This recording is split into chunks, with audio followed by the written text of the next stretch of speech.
Assalamualaikum warahmatullahi wabarakatuh. Saya Saifuddin Judi dari program Magister Ilmu Komputer FMIPA UGM akan menyampaikan tentang metode random forest pada prediksi klasifikasi data IHSG indeks harga saham gabungan pada bulan Januari hingga bulan April 2020. Menurut Han pada buku Data Mining Concept and Techniques edisi ketiga tahun 2012, random forest merupakan metode ensemble, di mana metode untuk meningkatkan akurasi suatu klasifikasi dengan mengkombinasikan metode klasifikasi yang lain. Random forest diawali teknik dasar data mining, yakni membentuk sebuah decision tree. Random forest menurut Breiman pada buku Machine Learning tahun 2001 menyebutkan bahwa merupakan classifier yang terdiri dari kumpulan pohon terstruktur di mana setiap pohon menghasilkan unit klasifikasi yang paling populer dari suatu input. Decision tree termasuk metode learning yang sering digunakan pada proses eksplorasi data. Decision tree merupakan suatu individual learner yang dikombinasikan untuk memperoleh hasil suatu informasi. Salah satu tipe dari decision tree disebut CART atau Classification and Regression Tree. Teknik yang dilakukan pada CART adalah teknik recursive partitioning dan algoritma greedy. Recursive partitioning merupakan proses untuk membangun suatu tree dengan melakukan split pemisahan terhadap sekumpulan data sumber dengan menentukan subset bagian data untuk dijadikan sebagai root atau node awal pada tree.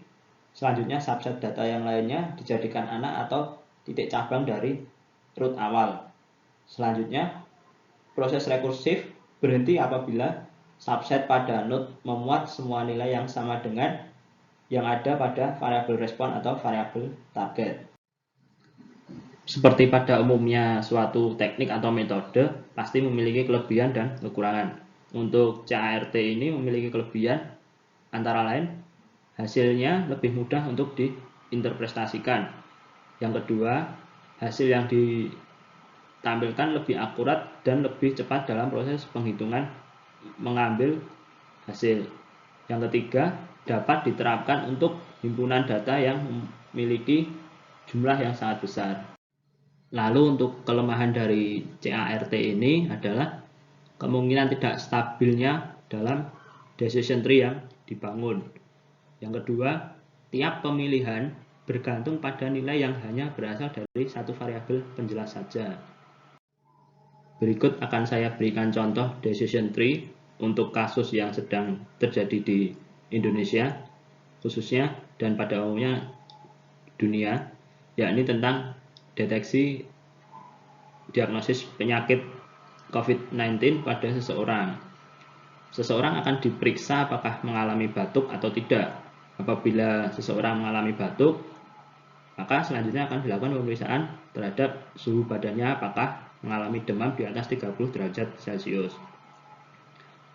Namun apabila tidak batuk, selanjutnya akan dilakukan pemeriksaan terhadap kondisi dadanya atau mengalami sesak napas atau tidak. Ketika seseorang mengalami batuk dan ternyata mengalami demam di atas 38 derajat Celcius, maka dilakukan pengecekan sesak napas. Selanjutnya, jika seseorang mengalami batuk tapi tidak mengalami demam di atas 38 derajat Celcius, maka dinyatakan negatif COVID-19. Namun apabila mengalami batuk, mengalami demam, dan mengalami sesak napas, bisa didiagnosis bahwa seseorang tersebut mengalami positif COVID-19. Selanjutnya, apabila ternyata mengalami batuk, demam, tidak sesak napas, bisa didiagnosis bahwa seseorang tidak positif atau negatif COVID-19. Dari pemeriksaan selanjutnya, ketika seseorang tidak mengalami batuk namun mengalami sesak napas, akan diperiksa kembali untuk demamnya atau suhu tubuhnya apakah mengalami demam di atas 38 derajat Celcius. Jika seseorang tidak mengalami batuk dan tidak mengalami sesak napas, tetap akan diperiksa apakah mengalami demam di atas 38 derajat Celcius. Jika seseorang batuk, jika seseorang tidak batuk namun sesak napas dan demam, berarti diagnosisnya adalah seorang tersebut mengalami positif COVID-19. Namun jika tidak demam, maka negatif COVID-19. Lalu untuk ini yang kesekian, seseorang tidak mengalami batuk, tidak sesak napas, namun demam. Berarti diagnosisnya adalah seseorang tersebut mengalami positif COVID-19. Sedangkan jika tidak demam, dinyatakan negatif COVID-19. Algoritma untuk random forest yang pertama adalah data observasi sebanyak n percobaan dan variabel fiturnya atau variabel bebas, variabel respon itu sebanyak m dan sebagai classifier.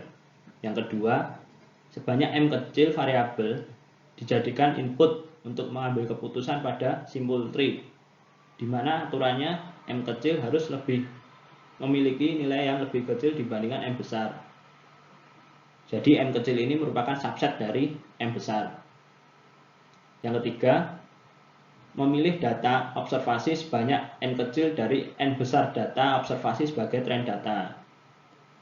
Sebanyak n besar dikurangi n kecil digunakan untuk menghitung error dalam prediksi klasifikasi dari tree yang telah dihasilkan dari data observasi sebanyak n kecil. Jadi misalkan pada tahap kedua ini terdapat 5 fitur atau 5 variabel fitur, maka diambil 4 variabel untuk mengambil keputusan, di mana yang sisanya 1 variabel merupakan variabel hasil atau variabel respon. Untuk tahap yang ketiga diambil sebanyak n, misalkan data observasinya ada 200, diambil 180 untuk dijadikan sebagai data trend. Sedangkan sisanya yakni 20 data digunakan untuk menghitung error dalam prediksi klasifikasi atau sebagai 20 data tersebut sebagai data tes. Selanjutnya langkah keempat, setiap simpul dari pohon dipilih variabel m secara acak yang digunakan sebagai dasar keputusan. Selanjutnya menghitung split terbaik berdasarkan variabel m pada data training. Tahap yang kelima, setiap pohon harus fully grown dan tidak boleh mengalami pruning atau penghilangan node atau cabang dari tree tersebut. Sebagai ilustrasi dari algoritma random forest, kita misalkan ada data sebanyak 50 observasi dengan 4 variabel, di mana 3 variabelnya sebagai variabel bebas dan 1 variabelnya sebagai variabel respon atau variabel target. Data tabelnya adalah seperti ini, x1, x2, x3 dan variabel y sebagai variabel hasil, dan data pertama, data kedua hingga data ke-50. Dari tabel ini akan di split menjadi 2, yakni data trend atau data untuk nanti mengambil modelnya, dan sisanya digunakan untuk sebagai data tes atau bisa juga digunakan sebagai prediksi. Kalau pada tampilan ini itu data training diambil data ke-1 hingga data ke-40, selanjutnya untuk data tes digunakan data 41 hingga data ke-50. Dalam pengambilan data training dan data tes dapat dilakukan secara acak. Misalkan untuk data tesnya nanti yang dipakai adalah data 1, data ke-10, data ke-18 dan selanjutnya hingga sebanyak 10 data seperti pada tabel. Sesuai keinginan kita mau yang dipakai untuk dijadikan data trend sebanyak berapa data dan yang dijadikan sebagai data tes sebanyak berapa data. Dari data set training yang telah terpilih sebelumnya, yakni data pertama hingga data 40, digunakan dalam membangun decision tree. Dengan melakukan split atau membuat bootstrap dari data training sebagai berikut, diambil data ke 1, 8, 23, dan 35 sebagai bootstrap dataset yang pertama. Selain itu, di luar data 1, 8, 23, dan 35 disebut sebagai out of bag dataset atau disingkatnya OOB. Dari satu dataset bootstrap ini dapat dibangun menjadi beberapa decision tree, yakni dengan menyesuaikan variabel X mana yang akan dijadikan sebagai root atau node awalnya. Hal ini akan dapat berubah nilai variabel yang dijadikan node sehingga akan mempengaruhi banyaknya decision tree yang dibangun. Yang kedua ini adalah bootstrap yang menggunakan data kelima 22, 40, dan 31. Dan ini untuk yang data bootstrap yang lainnya. Data bootstrap dapat dibentuk lebih banyak lagi, lebih dari 4 data bootstrap ini dengan data-data kombinasi yang lainnya. Misalkan dari bootstrap dataset yang pertama, yakni data 1, 8, 23, dan 35 akan dibangun decision tree. Berikut untuk yang pertama digunakan X1 sebagai root atau node awalnya, dan yang decision tree yang kedua X3 dijadikan sebagai root atau node awalnya.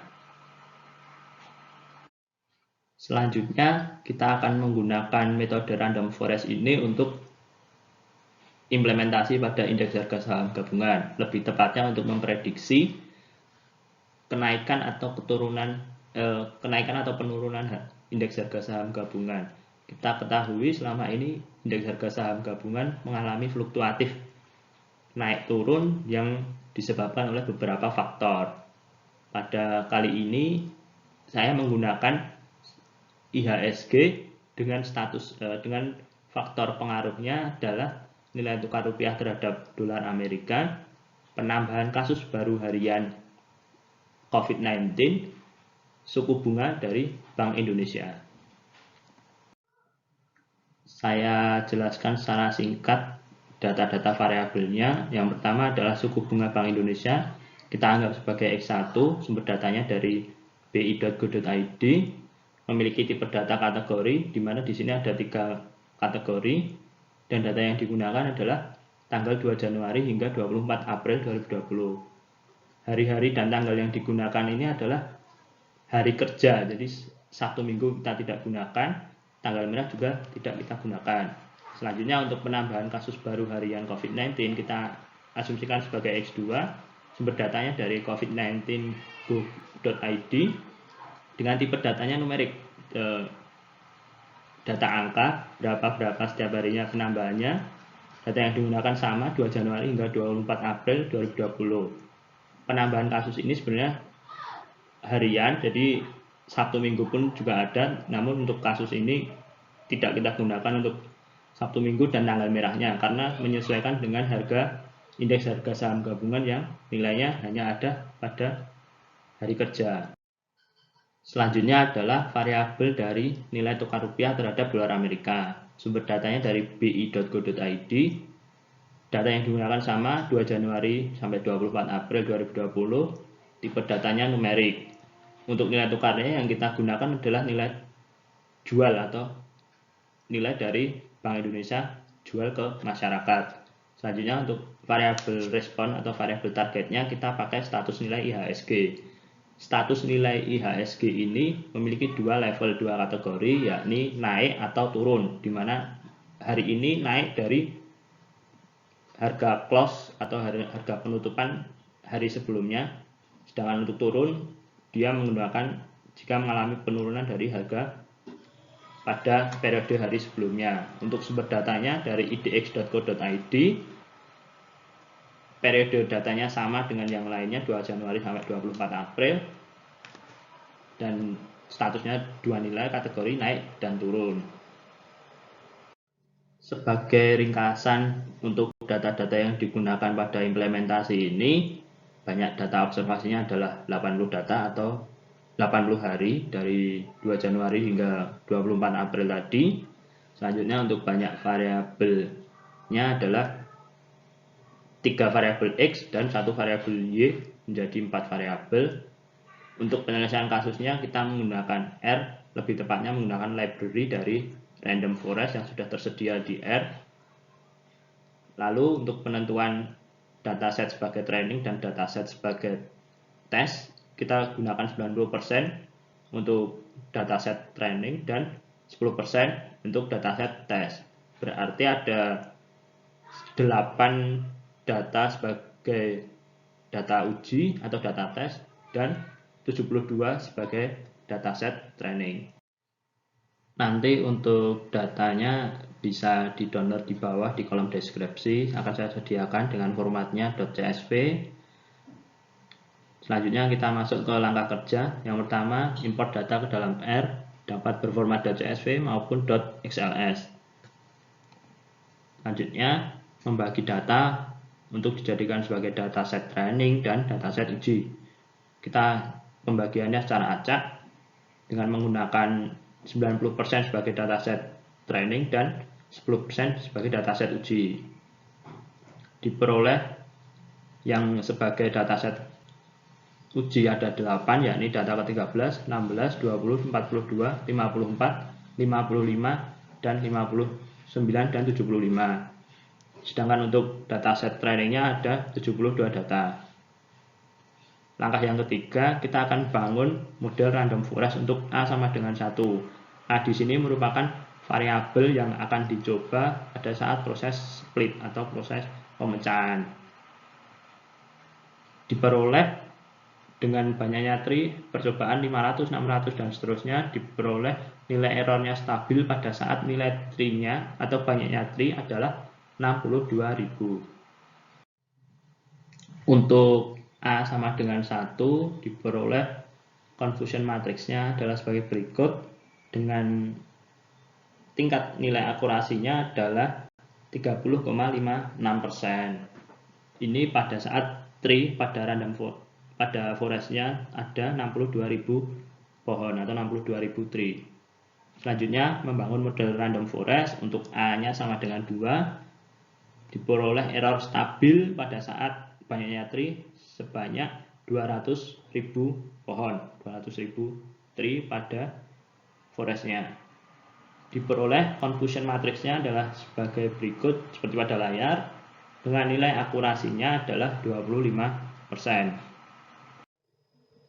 Selanjutnya, membangun model random forest untuk A sama dengan 3. A sama dengan 3 ini adalah batas maksimal variabel yang dicoba pada saat proses split. Karena ketika A sama dengan 4, ini menyalahi aturan di mana variabel yang dicoba untuk proses split harus kurang dari total variabel yang digunakan. Karena total variabel yang digunakan ada 4, maka batas maksimal variabel untuk proses split adalah sama dengan 3. Pada saat percobaan diperoleh error stabil pada saat tree-nya sebanyak 150.000 dengan nilai errornya 72,22%. Diperoleh confusion matrixnya adalah seperti pada slide dengan nilai akurasinya sebesar 29,17%. Selanjutnya, memprediksi variabel Y untuk data yang dijadikan sebagai tes dataset. Nah, diperoleh untuk A sama dengan 1 dengan banyaknya tree 62.000, diperoleh hasil prediksinya seperti pada layar. Selanjutnya, untuk A sama dengan 2 dengan banyaknya pohon, banyaknya tree adalah 200.000, diperoleh prediksi seperti pada slide. Dan A sama dengan 3 dengan banyaknya pohon 150.000, diperoleh hasil prediksi sesuai pada layar. Dari hasil prediksi pada dataset uji, kita akan bandingkan dengan data observasi sebenarnya. Untuk yang pertama, A sama dengan 1 dengan banyaknya pohon 62.000, diperoleh perbandingan nilai prediksi dengan observasi, kita buat ke confusion matrix, diperoleh akurasinya senilai 37,5%. Selanjutnya, untuk A sama dengan 2 dan banyaknya pohon ada 200.000, diperoleh akurasi 12,5%. Selanjutnya untuk A sama dengan 3 dan banyaknya pohon sebanyak 150.000 diperoleh nilai akurasi 25%. Dari hasil prediksi yang dibandingkan dengan observasi, diperoleh bahwa A sama dengan 1 memiliki nilai yang akurasi yang lebih bagus dibandingkan A sama dengan 2, A sama dengan 3. Hal ini sesuai dengan yang direkomendasikan bahwa A lebih baik pada saat bernilai akar dari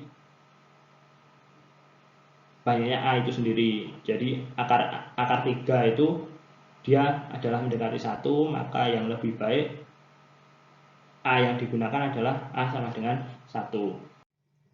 Selanjutnya sudah tiba di bagian kesimpulan.